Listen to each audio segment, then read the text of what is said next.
آج میں قرآن پاک کی سورۃ البقرہ کی آیت نمبر 164 پہ تدبر کر رہی تھی پیارے ایمانی ساتھیوں، تو مجھے بہت مزہ آیا، بہت اللہ تعالیٰ پہ پیار بھی آیا کہ اللہ پاک نے ہمارے لیے دنیا میں کیا کچھ پیدا کیا ہے۔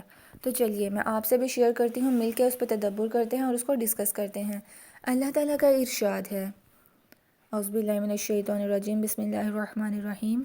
بے شک آسمانوں اور زمین کی پیدائش میں اور رات اور دن کے بدل بدل کر آنے جانے میں اور ان کشتیوں میں جو سمندر میں ان چیزوں کو لیے چلتی ہیں جو لوگوں کو نفع دیتی ہیں، اور اللہ کے نازل کردہ آسمانی پانی میں کہ پھر اس کے ذریعے سے زمین کو جو مردہ ہو چکی تھی زندہ کیا، اور ان ہر قسم کے جانوروں میں جو اس نے زمین میں پھیلائے ہیں، اور ہواؤں کے پھیرنے میں اور ان بادلوں میں جو آسمان اور زمین کے درمیان پابند کر دیے گئے ہیں، ان سب میں ان لوگوں کے لیے نشانیاں ہیں جو عقل رکھتے ہیں۔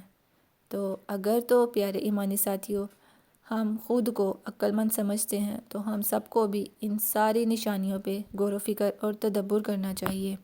آئیے پیارے ایمانی ساتھیوں اس آیت کی مزید ڈیٹیل دیکھتے ہیں۔ اب یہ آیت اس لحاظ سے بڑی جامعہ ہے کہ کائنات کی تخلیق اور اس کے نظم و تدبیر کے متعلق 7 اہم امور کا اس میں یکجا تذکرہ ہے جو کسی اور آیت میں نہیں ہے۔ تو پیارے ایمانی ساتھیوں، پوائنٹ نمبر 1 ہے آسمان اور زمین کی پیدائش جن کی وسعت و عظمت محتاج بیان ہی نہیں۔ پوائنٹ نمبر 2 ہے رات اور دن کا یکے بعد دیگرے آنا، دن کو روشنی اور رات کو اندھیرا کر دینا تاکہ کاروبار معاش بھی ہو سکے اور آرام بھی۔ پھر رات کا لمبا اور دن کا چھوٹا ہونا، اور پھر اس کے برعکس دن کا لمبا اور رات کا چھوٹا ہونا۔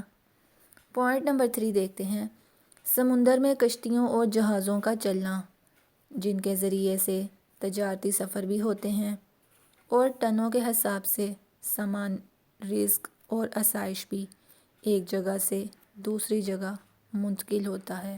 پوائنٹ نمبر 4 دیکھتے ہیں بارش جو زمین کی شادابی اور رویدگی کے لیے نہایت ضروری ہے۔ پیارے معنی ساتھیوں پوائنٹ نمبر 5 دیکھتے ہیں ہر قسم کے جانوروں کی پیدائش جو نقل و حمل، کھیتی باڑی اور جنگ میں بھی کام آتے ہیں، اور انسانی خوراک کی بھی ایک بڑی مقدار ان سے پوری ہوتی ہے۔ پوائنٹ نمبر 6 ہے ہر قسم کی ہوائیں، ٹھنڈی بھی، گرم بھی، باراور بھی اور غیر باراور بھی، شرقی غربی بھی اور شمالی جنوبی بھی، انسانی زندگی اور ان کی ضروریات کے مطابق۔ پوائنٹ نمبر 7 ہے بادل جنہیں اللہ تعالیٰ چاہتا ہے برساتا ہے۔ یہ سارے امور کیا اللہ تعالیٰ کی قدرت اور اس کی وحدانیت پر دلالت نہیں کرتے؟ یقیناً کرتے ہیں۔ کیا اس تخلیق میں اور اس نظم و تدبیر میں اس کا کوئی شریک ہے؟ نہیں، یقیناً نہیں۔ تو پھر اس کو چھوڑ کر دوسروں کو معبود اور حاجت روا سمجھنا کہاں کی عقل مندی ہے؟ کمنٹس میں ضرور بتائیے گا۔ Subscribe Islamic Corner and press bell icon.